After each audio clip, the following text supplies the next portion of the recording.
I came home from my business trip without telling anyone. I found my sick husband in the room, alone and with a fever. But my daughter was in the living room, laughing loudly with her husband. She didn't even care. So I walked right into the middle of their party and made her regret it immediately. I'm glad to have you here. Follow my story until the end, and comment the city you're watching from so I can see how far my story has reached. The key turned harder than usual in the lock, as if the house itself was resisting my early return. I had cut my business trip to Portland short by 3 days when Quincy called Tuesday morning, his voice hoarse and weak, telling me he was running a fever and couldn't keep anything down. 64 years old, and I still felt that maternal panic every time someone I loved was sick. I'll be home by tonight, I had promised him over the crackling hotel phone connection. Just rest, honey. Take your medicine. The flight delays at Portland International had been endless. Weather, they said. Mechanical issues, they said. By the time I finally walked through our front door, it was past 9 p.m., and I was exhausted. My small suitcase wheels clicked against the hardwood floor as I pulled it behind me, expecting to find Quincy asleep, and Arden maybe reading in the guest room where she'd been staying to help care for her father. Instead, I heard laughter. Bright, carefree laughter echoing from the living room. I froze in the entryway, my hand still gripping the suitcase handle. The sound was wrong. It was too light, too joyful for a house where someone was supposed to be sick. My stomach tightened with a familiar dread that I couldn't quite name yet. Following the sound, I moved quietly toward the living room. The hardwood creaked under my feet, but the laughter was loud enough to mask my approach. As I rounded the corner, I stopped dead in my tracks. Arden sat cross-legged on our cream-colored sofa, a wine glass in her hand, her face flushed with amusement. Beside her, her husband Marcus was gesturing wildly, mid-story, clearly entertaining her with whatever tale had them both in hysterics. Empty takeout containers littered our coffee table, along with a half-empty bottle of our good Chardonnay, the one Quincy and I had been saving for our anniversary next month. They looked like they were having the time of their lives. And then, Marcus was saying between chuckles, the guy actually tried to argue with me about the parking ticket, like I'm supposed to care that his wife was in labor. Arden threw her head back and laughed even harder. Oh my God, Marcus, you're terrible. But that's exactly why I married you. I stood there in the doorway, invisible to them, my heart hammering against my ribs. Where was Quincy? Where was my sick husband who couldn't keep food down 12 hours ago? Excuse me, I said, my voice cutting through their merriment like a blade. Both heads snapped toward me, their expressions shifting from joy to surprise to something that looked almost like guilt. Almost. Mom! Arden exclaimed, setting down her wine glass with a sharp clink. You're back early. I thought you weren't coming home until Friday.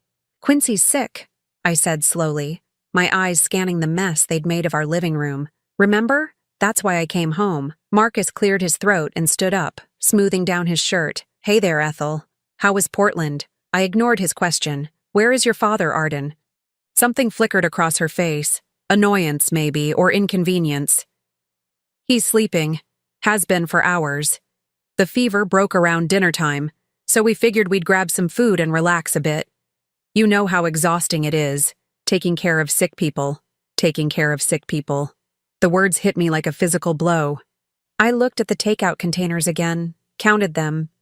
2. Just 2. My throat felt tight. Did you get him anything to eat? Any medicine? Arden waved her hand dismissively. Mom, he said he wasn't hungry. You can't force someone to eat when they're nauseous. But even as she spoke, I could see it in her eyes. That same look she'd had as a child when she'd been caught in a lie. Defiant, slightly bored, as if my questions were an inconvenience she shouldn't have to endure. I should check on him, I said, already turning toward the hallway. Mom, really, he's fine, Arden called after me. Don't wake him up. He needs his rest. I didn't respond. My feet carried me down the familiar hallway to our bedroom, past family photos that suddenly felt like they belonged to strangers. The door was slightly ajar, and I pushed it open gently. The sight that greeted me made my heart stop. Quincy lay in our bed, still wearing the same pajamas he'd had on when I left 3 days ago. The sheets were tangled around his legs, damp with sweat. His face was flushed and pale at the same time, and even from the doorway, I could see his chest rising and falling too rapidly. On the nightstand sat a glass of water, completely full, untouched. The pill organizer I'd filled before leaving was exactly where I'd left it. Tuesday's compartment still full of his blood pressure medication and vitamins. "Quincy?" I whispered, moving closer to the bed. His eyes fluttered open, unfocused and glassy. "Ethel, you're home?" "Yes, honey, I'm home. I pressed my hand to his forehead, and the heat radiating from his skin made me gasp. He was burning up. "When did you last take your temperature?" He tried to sit up but couldn't manage it. Tuesday? Maybe Wednesday morning?" Arden said not to worry about it. "Tuesday. He'd been running a fever for days without monitoring it." "Have you eaten anything today?" Quincy's laugh was weak and bitter. "Arden brought me some crackers this morning. Said that was enough for someone with stomach problems." Crackers. While she and Marcus were downstairs eating Chinese takeout and drinking our anniversary wine. I helped him sit up, supporting his back with pillows. "Let me get you some water. And we need to check your temperature properly." As I moved around our bedroom, gathering the thermometer and fresh water, I could hear Arden and Marcus in the living room. Their voices lower now, but still relaxed, still untroubled. The sound of their casual conversation felt like nails on a chalkboard. When I returned to Quincy's side with the digital thermometer, his temperature read 103.2 degrees. He'd been fighting a serious fever for 3 days while our daughter entertained her husband downstairs. "Ethel," Quincy said quietly, his hand finding mine. "I'm glad you're home." The simple relief in his voice, the way he squeezed my fingers like I was his lifeline, broke something inside me. This man had raised Arden alongside me, had worked double shifts to pay for her college education, had walked her down the aisle at her wedding just 2 years ago. And she had left him alone to suffer while she enjoyed herself 20 feet away. As I helped Quincy sip water and take his overdue medication, I heard Arden's laughter again from the living room. Bright and carefree, without a trace of concern for the man who had given her everything. That sound would haunt me for the rest of my life. I spent the night in the chair beside Quincy's bed, monitoring his fever and making sure he stayed hydrated. Every hour I'd check his temperature, help him to the bathroom, encourage him to take small sips of water or weak broth. By morning, his fever had finally broken, dropping to 99.1 degrees. Arden didn't come to check on him once. Around 7 a.m., I heard her moving around in the kitchen, the coffee maker gurgling to life. The smell of brewing coffee drifted down the hallway, followed by the clink of dishes and the casual morning sounds of someone who'd had a full night's sleep. I waited until Quincy was resting comfortably before venturing out to face my daughter. I found her sitting at our kitchen table, scrolling through her phone while eating toast with jam. She was wearing one of my robes, my favorite one actually, and her hair was pulled back in a messy bun. She looked refreshed, relaxed, like someone who'd spent a pleasant evening followed by a peaceful night's sleep. She glanced up when I entered the kitchen. "Morning, Mom. How's Dad doing?" The casual tone, as if she were asking about the weather, made my jaw tighten. "His fever broke a few hours ago. No thanks to anyone else." Arden's eyebrows rose slightly. "What's that supposed to mean?" I moved to the sink, needing something to do with my hands. The dishes from her dinner with Marcus were still there, plates with dried sauce, glasses with wine residue, takeout containers that hadn't even made it to the trash. It means I found dirty dishes, empty wine bottles, and a husband who hadn't had his medication in 3 days. She sighed, the sound heavy with exaggerated patience. "Mom, I told you, Dad said he wasn't hungry, and he's perfectly capable of taking his own pills." "Is he?" I turned to face her, my voice sharper than I intended, because when I checked last night, every single pill from Tuesday and Wednesday was still in his organizer. His blood pressure medication, his vitamins, everything. Arden shifted in her chair, her phone forgotten. Well, maybe he forgot. Old people forget things sometimes. Old people. She said it like Quincy was some stranger, not the man who had taught her to ride a bike, who had sat through every single one of her high school drama performances, who had co-signed her first apartment lease when her credit wasn't good enough. He's 66, Arden, not 90, and he's been sick. When someone's running a fever of over 103 degrees, they need help remembering things. Look, Mom, she said, setting down her toast with more force than necessary. I did my best, okay? I'm not a nurse. I don't know everything about taking care of sick people. But you know how to take care of yourself, I thought. You knew how to order dinner for you and Marcus. You knew how to open our good wine. Instead, I said, You've been here since Monday, Arden. That's 3 full days. And it's been exhausting, she shot back. Do you have any idea how stressful it is being responsible for someone else? I barely got any sleep. I looked at her sitting there in my robe, her face unmarked by worry or fatigue, and felt something cold settle in my chest. You barely got any sleep? Dad was restless, kept making noise. Marcus and I could hear him from the guest room. So you heard him, but you didn't check on him? Arden's expression hardened. What was I supposed to do? He's an adult, Mom. If he needed something, he could have asked. He had a fever of over 103 degrees, Arden. People that sick don't always think clearly enough to ask for help. She waved her hand dismissively. You're being dramatic. It's just the flu or something. People get sick all the time. Just the flu. I stared at my daughter. This woman I had carried for 9 months, labored for 18 hours to bring into this world, and tried to find some trace of the compassionate child I thought I'd raised. Did you even take his temperature? Once? A pause. Too long of a pause. I touched his forehead a couple times, she said finally. When? I don't know, Mom. I wasn't keeping a chart or anything, because if you had been keeping track, you would have known that his fever was dangerous, that he was dehydrated, that he needed medical attention. Arden's phone buzzed, and she glanced at it. Marcus is wondering if we should head home today or tomorrow.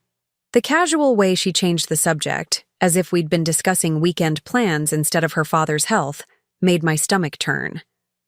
You're leaving? Well, yeah. Dad's better now, right? And you're home. There's no reason for us to stay. No reason to stay. I repeated her words slowly, tasting their bitterness. Your father has been seriously ill for 3 days. And now he's better. Thanks to me watching him while you were off on your business trip. Thanks to her. I almost laughed at the audacity of it. Arden, when I walked in last night, you were drinking wine and laughing with Marcus, while your father lay in bed with a dangerous fever. You hadn't given him his medication, hadn't checked his temperature, hadn't even made sure he was drinking water. Her cheeks flushed slightly, but her voice remained defiant. I was taking a break. Even caregivers need breaks, Mom. A break that lasted 3 days? That's not fair. What's not fair is leaving your sick father alone so you could entertain your husband. Arden stood up abruptly, the chair scraping against the kitchen floor. I don't have to listen to this. I came here to help, and this is the thanks I get? You came here to help? The words came out harsher than I intended, but I was past caring. What exactly did you help with? I stayed here. I kept an eye on Dad. I made sure he didn't. I don't know, fall down the stairs or something.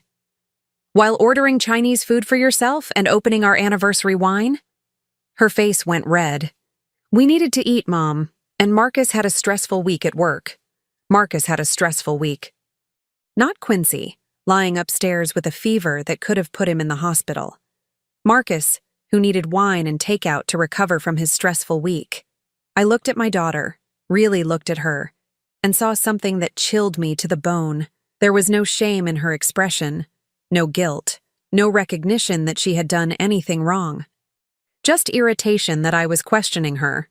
Mom, you're making this into a much bigger deal than it is, she said, her tone shifting to the patient voice she might use with a difficult child.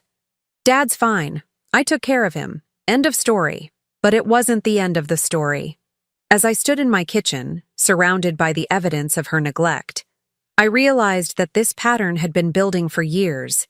The missed family dinners with convenient excuses, the phone calls that always seemed to come when she needed something. The way she'd grown distant after her wedding as if marriage had given her permission to stop pretending she cared about anyone but herself. I had told myself it was normal, that adult children get busy with their own lives, that family relationships change and evolve, but this wasn't evolution, this was abandonment. And the most terrifying part was that she didn't even seem to realize it. After Arden and Marcus left that morning, with barely a goodbye to Quincy, I spent the day nursing my husband back to health. By evening, his color had returned and he was able to keep down some soup. But as he grew stronger physically, something else began to emerge. Something that would shatter what remained of my faith in my daughter. "Ethel," Quincy said as I helped him back to bed after dinner, "there's something I need to tell you about this week." The hesitation in his voice made me pause. "What is it, honey?" He settled against his pillows, his eyes avoiding mine. "It's about Arden. About why she was really here." A cold knot formed in my stomach. "What do you mean?" "She didn't just come to take care of me while you were gone," he said slowly. "She came because she needed money. Again. The word hit me like a physical blow. I sank into the bedside chair, my legs suddenly unsteady. "How much?" $8,000. $8,000. I closed my eyes, trying to process the number. "For what?" "She said Marcus lost his job last month, that they're behind on their mortgage and car payments. She was crying, Ethel. Said they might lose the house." I thought about Marcus's relaxed demeanor the night before, his expensive watch, the designer purse I'd seen Arden carrying. "Did you give it to her?" Quincy's silence was answer enough. "Quincy, she said she'd take care of me while you were gone, that it was the least she could do in exchange for our help. She promised she'd stay by my side, make sure I had everything I needed." The betrayal cut deep, but not just Arden's betrayal. Quincy had given our daughter $8,000 without discussing it with me first. Money we'd been saving for home repairs, for potential medical expenses, for our retirement that was rapidly approaching. When did this conversation happen? "Monday morning, about an hour before you left for the airport." Monday morning. She had negotiated payment for caring for her sick father, taken our money, and then abandoned him to play house with her husband. "So she was paid to take care of you," I said, my voice flat. $8,000 to make sure you had your medicine, to monitor your fever, to keep you comfortable. I know how it sounds, but it sounds like she extorted money from her sick father and then didn't hold up her end of the bargain. Quincy flinched at my harsh tone, but I was beyond caring about diplomacy. The pieces were falling into place now, creating a picture that made me physically sick. "Did she ask for the money before or after you told her you were feeling unwell?" Another pause, another damning silence. "Before," he admitted. "She called Sunday night, crying about their situation. I told her I wasn't feeling well, that you were leaving for Portland. She offered to come stay with me." "Offered," I repeated. "Or saw an opportunity." "Ethel, please, she's our daughter." Our daughter. The phrase that had excused so much over the years. Our daughter who had maxed out her credit cards in college and needed us to pay them off. Our daughter who had needed help with her wedding expenses because she'd insisted on a venue they couldn't afford. Our daughter who had borrowed money for various emergencies that never seemed to have clear explanations. "How many times has she asked for money in the past year?" I asked. Quincy shifted uncomfortably. "It doesn't matter." "It does matter. How many times?" "I don't keep track." "Then let me help you remember. There was the car repair in March, $1,500. The medical bill from her emergency room visit in June, $2,200. The credit card payment in August, $3,500. And now this." His face had gone pale. "You've been keeping track." "Someone has to. That's $14,000, Quincy. $14,000 in 8 months. She's struggling. They're young. They're trying to build a life together. She's 32 years old? Marcus is 35. At what point do we stop calling them young and start calling them irresponsible?" But even as I said it, I knew the real issue wasn't their age or their financial struggles. It was the pattern. The way Arden had learned to weaponize our love for her, to turn our parental instincts into an ATM machine. Did she mention anything about looking for work? About Marcus finding a new job? Any kind of plan to improve their situation? Quincy was quiet for a long moment. She said they were working on it. Working on it how? She didn't give specifics. Of course she didn't, because there was no plan. There never was a plan. There was only the expectation that Mom and Dad would continue to solve every problem, fund every crisis, enable every poor decision. And in exchange for this $8,000, I continued, my voice growing colder, she promised to take care of you while you were sick. She tried, Ethel. She brought me crackers. She brought you crackers once, while she and Marcus ate Chinese takeout downstairs. She didn't give you your medication. She didn't monitor your fever. She didn't make sure you were drinking fluids. Maybe she didn't know. She knew, Quincy. She's not stupid. She's selfish. The word hung in the air between us. Harsh and undeniable. Quincy looked like I'd slapped him, but I couldn't take it back. Wouldn't take it back. You could have ended up in the hospital, I continued.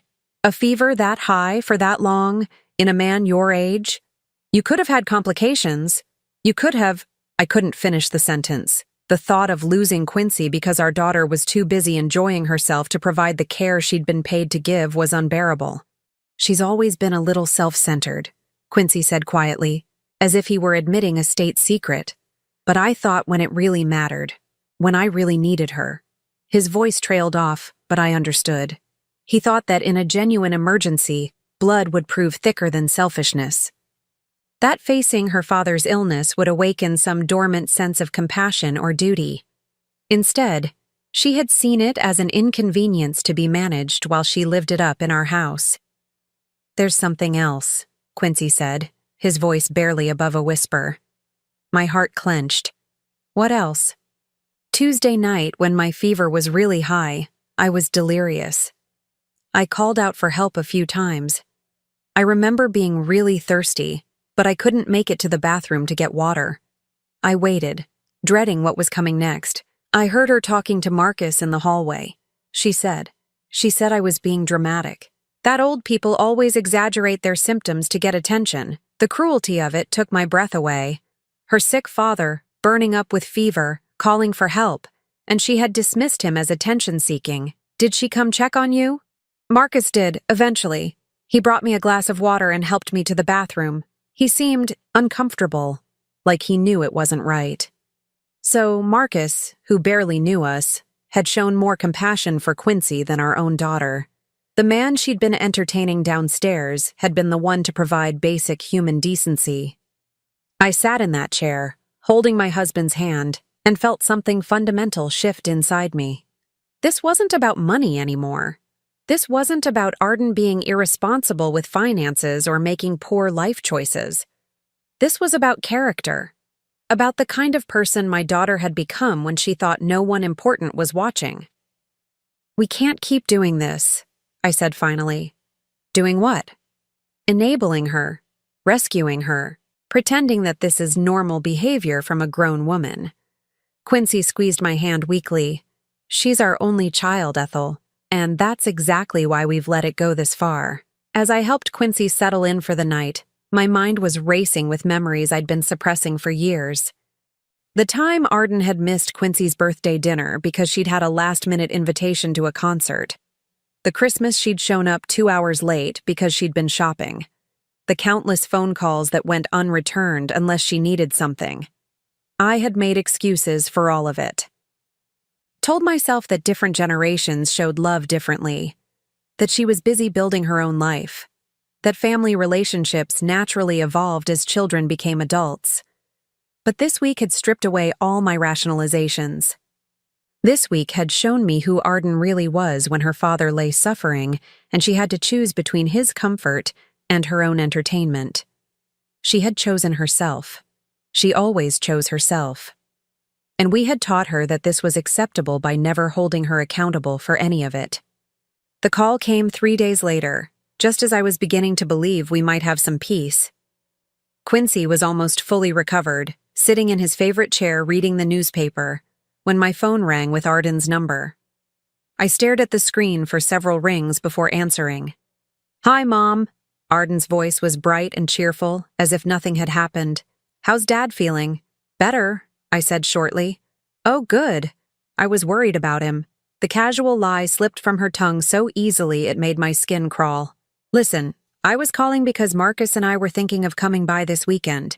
Maybe bringing dinner, spending some time with you guys. I could hear it in her voice. The setup. The prelude to another request. What do you need, Arden? Why would you assume I need something? Can't I just want to spend time with my parents? Can you? A pause. When she spoke again, her tone had shifted slightly, becoming more careful. Well, actually, there is one tiny thing. You remember how I told Dad that Marcus lost his job? I remember. Well, it's been harder than we expected to get caught up on everything. The $8,000 Dad gave us helped so much, but we're still struggling with some bills.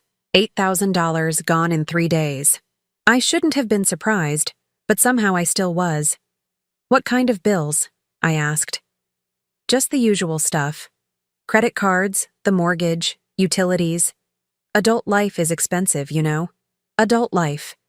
As if Quincy and I had never experienced the challenges of supporting ourselves, paying bills, managing money responsibly. How much are you behind? It's not that much, really. If we could just get help with the mortgage payment this month, $3,200, we'd be able to catch up on everything else. $3,200, on top of the $8,000 she'd already taken. Money she'd been paid to care for her sick father and had instead used to fund her week of entertainment. Arden, we gave you $8,000 5 days ago.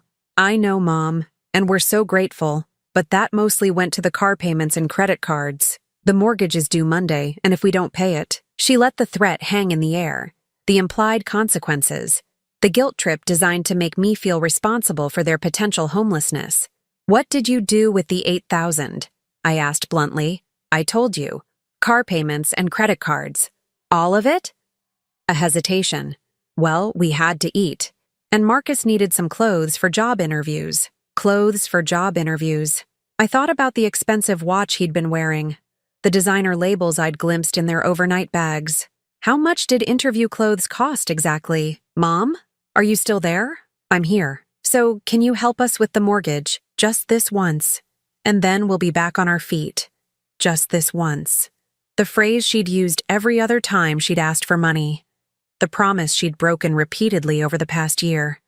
Let me ask you something, Arden, I said slowly. Do you remember what you were doing Tuesday night? Tuesday? I don't know. Why? You were drinking wine and laughing with Marcus while your father had a fever of over 103 degrees. Mom, we've been through this. I was taking a break. You were taking a break from the job you were paid $8,000 to do. Paid? Her voice rose indignantly. You make it sound like some kind of business transaction. I was helping my family. Were you? Because from where I stand, it looks like you extorted money from your sick father and then abandoned him to entertain your husband. That's not fair. I stayed with Dad. I made sure he was okay. You made sure he was breathing. That's not the same thing as making sure he was okay. Look, Mom, I don't know why you're being so hostile. All I'm asking for is a little help with the mortgage. It's not like you and Dad can't afford it. And there it was.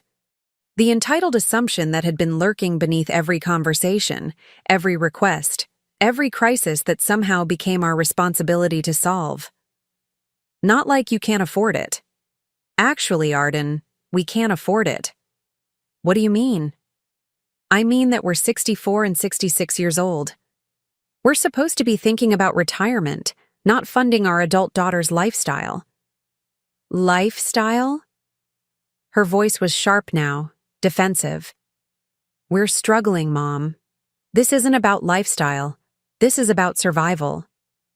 Then maybe you should consider downsizing, getting a smaller place you can actually afford.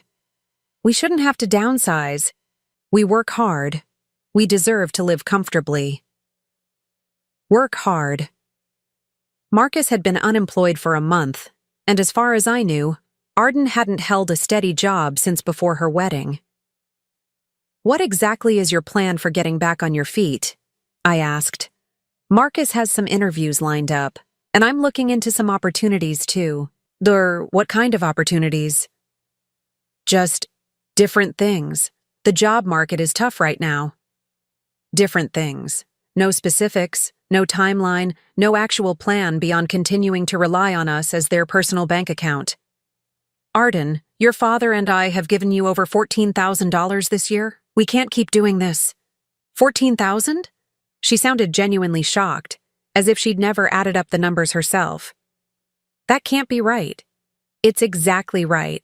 And that doesn't include the money we've spent on gifts, dinners out, gas money for your visits. We've been subsidizing your life for years. Subsidizing?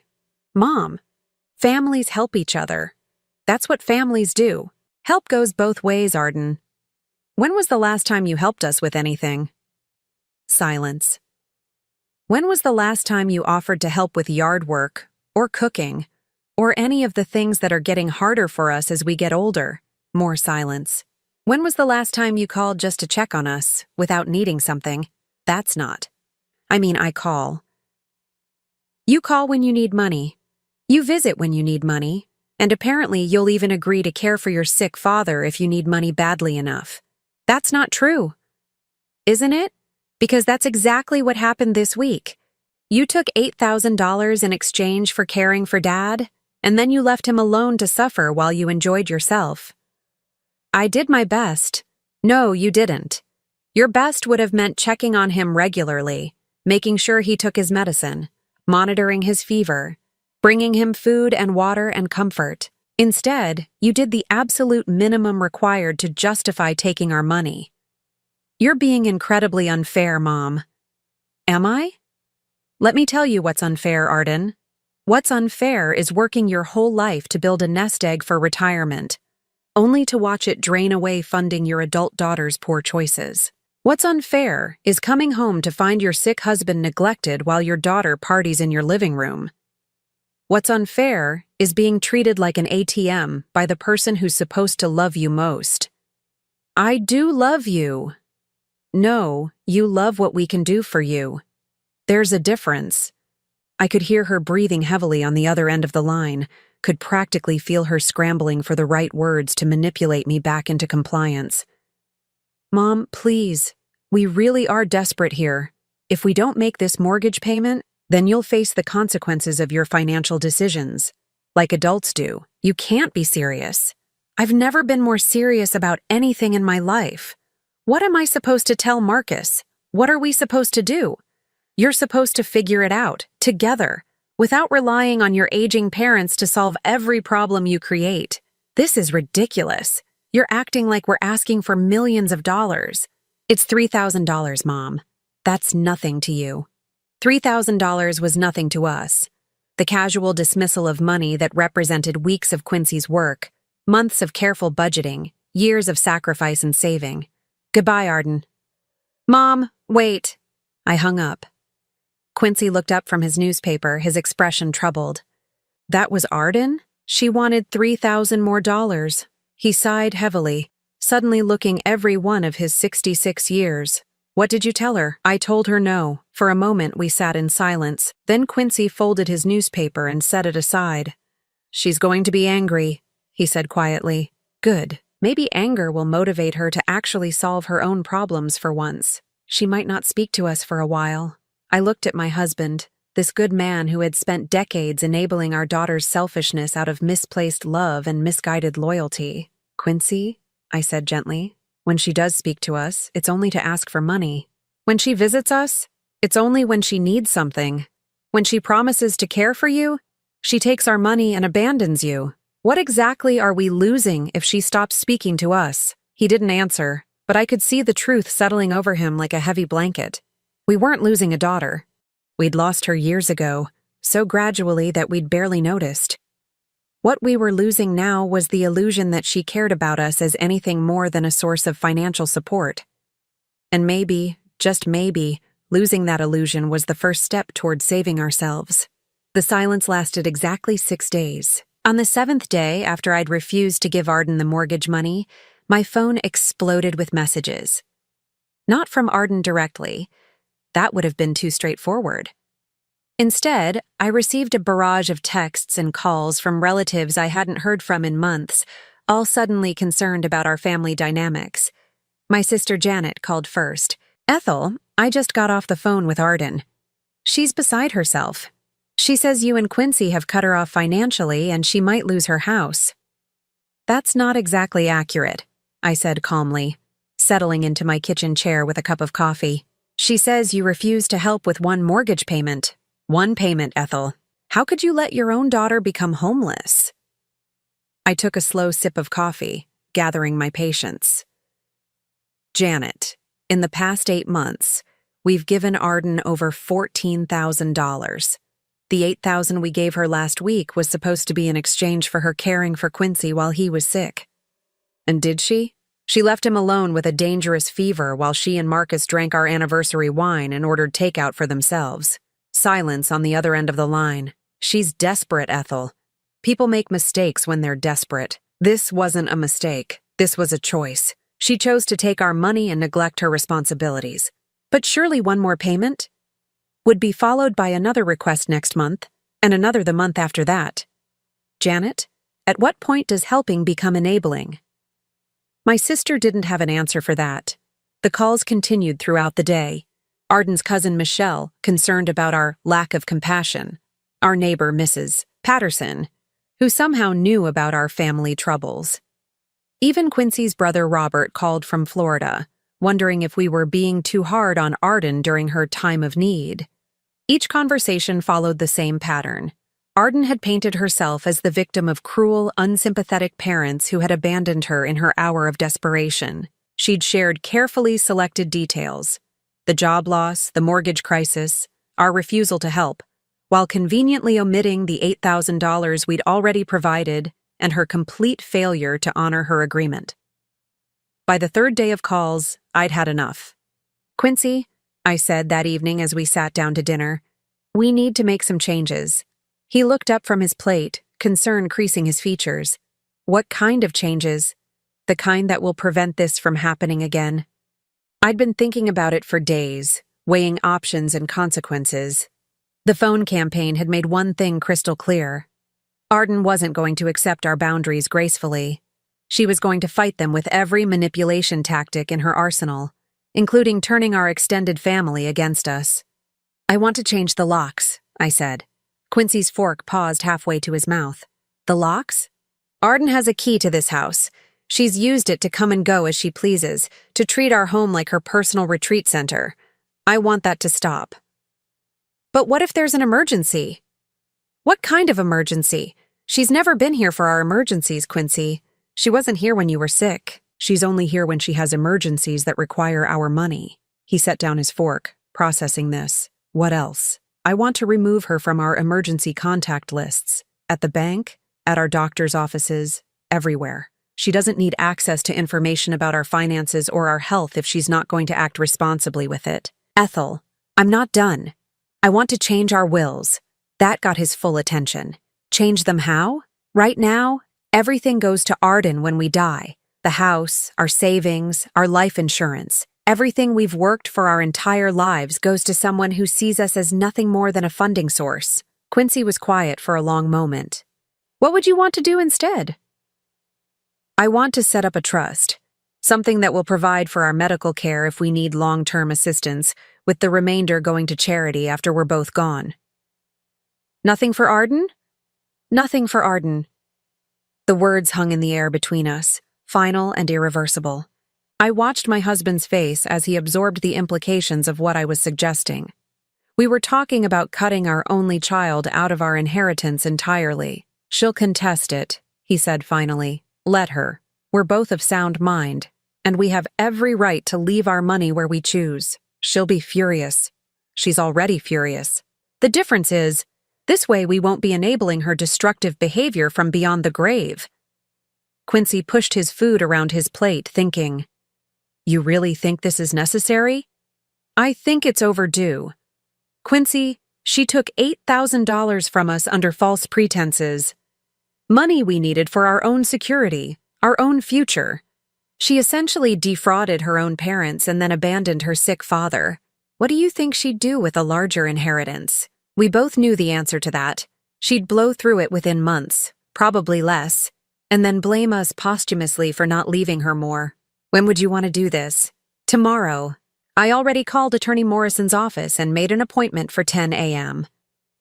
Quincy raised his eyebrows. You've already set this in motion? I have. The only question is whether you're going to support me or fight me on this.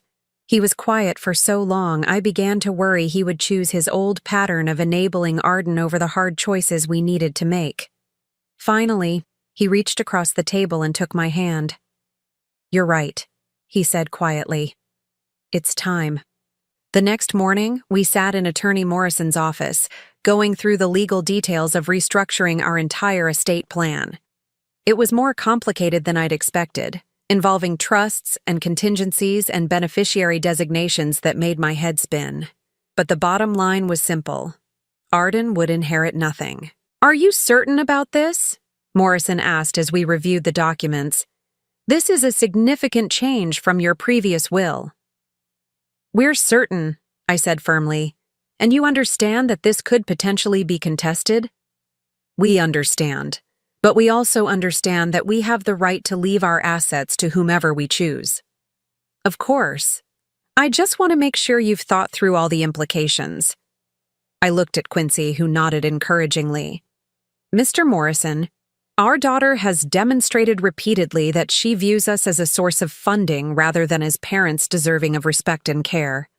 We've decided we don't want to reward that behavior, even after we're gone. He nodded and made some notes. Very well.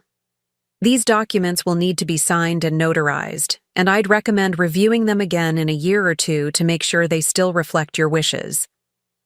As we walked out of the attorney's office, I felt lighter than I had in years. It wasn't that I was happy to be cutting Arden out of our will. It broke my heart that it had come to this, but there was relief in finally taking action, in setting boundaries that couldn't be manipulated or circumvented. How do you think she'll react when she finds out? Quincy asked as we drove home. With rage, probably. Maybe she'll threaten to never speak to us again. And if she does? I thought about that for a moment. Then we'll finally have the peace we've been missing for so many years. The locksmith came that afternoon. As I watched him remove Arden's key from our front door and install new deadbolts, I felt like I was reclaiming my own home. For too long, Arden had treated our house as an extension of her own space, coming and going without permission, helping herself to our food and wine, using our guest room whenever it suited her needs. Now it was our sanctuary again. That evening, as we sat in our living room without the constant worry of unexpected visitors or demands for money, Quincy looked more relaxed than I'd seen him in months. I keep waiting for the phone to ring, he admitted. It probably will. But we don't have to answer it. When do you think we should tell her about the will? We don't. If she asks directly, we can tell her we've made changes, but I see no reason to volunteer information that will only be used to manipulate us. She might find out anyway. Then she'll find out, but it won't change anything. As if summoned by our conversation, my phone buzzed with a text message from Arden. I glanced at it, then showed it to Quincy. I hope you're happy. We lost the house. Marcus and I are moving into his parents' basement. Thanks for nothing. Quincy winced. She lost the house. She chose to lose the house, I corrected. She had $8,000 to put toward the mortgage. She chose to spend it on other things. Still, it's hard to read. It was hard. Despite everything, despite her selfishness and manipulation and cruelty, she was still our daughter. But I'd finally learned the difference between love and enablement. I deleted the message without responding. Some lessons I was beginning to understand could only be learned the hard way, and some boundaries, once set, had to be maintained regardless of the emotional cost. Chapter 6. The Deserved Liberation. 8 months passed in blessed silence. 8 months without desperate phone calls in the middle of the night. 8 months without crisis after crisis that somehow required our immediate financial intervention. 8 months without the constant underlying stress of wondering what Arden would need next, what excuse she would manufacture, what guilt trip she would deploy to extract more money from us. For the first time in years, Quincy and I lived for ourselves. We took the cruise to Alaska we'd been postponing for 5 years, always finding reasons why we couldn't afford it or couldn't leave town. We renovated our bathroom with money that would have previously gone to Arden's latest emergency. I joined a book club at the library, something I'd never had time for when my evenings were spent fielding calls from our demanding daughter. Quincy started volunteering at the local animal shelter, coming home with stories about the dogs he walked and the kittens he socialized. His health had fully recovered from the fever incident, and he seemed stronger and more energetic than he'd been in months. "I feel like I've been holding my breath for years," he told me one evening as we sat on our back porch, watching the sunset. "Like I was always waiting for the next crisis, the next request for help." I understood exactly what he meant. The constant state of alert, always ready to rescue, always prepared to sacrifice our own needs and plans for Arden's latest drama. It had been exhausting in ways I hadn't fully realized until it stopped. "Do you miss her?" I asked. He considered the question seriously. "I miss the daughter I thought she was. I miss the relationship I hoped we could have. But the actual Arden, the one who sees us as an ATM and abandons sick family members? No, I don't miss that at all." It was a brutally honest assessment, and it matched my own feelings perfectly. I mourned the loss of the daughter I'd raised, but I didn't miss the woman she'd become. The test of our new boundaries came on a Tuesday morning in March. I was in the kitchen, enjoying my coffee and reading the newspaper, when I heard a car door slam in our driveway. Through the window, I saw Arden's red sedan, the one we'd helped her buy 2 years ago, parked behind Quincy's truck. She looked different as she walked toward our front door, thinner, more tired, wearing clothes I didn't recognize and a coat that had seen better days. But her posture was the same, determined, entitled, ready to demand what she wanted. The doorbell rang. I didn't move. It rang again, followed by knocking. "Mom? Dad? I know you're home." I saw Dad's truck. More knocking, more persistent this time. Quincy appeared in the kitchen doorway, his expression tense. "Should we answer? Do you want to answer?" He thought about it, then shook his head. "Not really." The knocking continued for another few minutes, then stopped. Through the window, I watched Arden walk around the side of the house, testing doors and windows like a burglar. When she discovered her key no longer worked, she stood in our driveway for a long moment, hands on her hips, clearly frustrated. Then she returned to the front door and began pounding on it with both fists. "Mom! Dad! Open the door! I need to talk to you!" The desperation in her voice was new. In the past, her requests had been delivered with confidence, with the assumption that we would eventually give her what she wanted. This was different. This was panic. "Please, I really need your help this time. Something terrible has happened." Something terrible.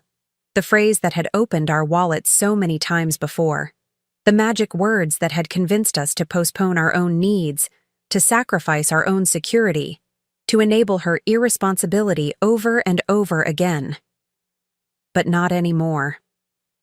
I walked to the front door and spoke through it, my voice calm and clear.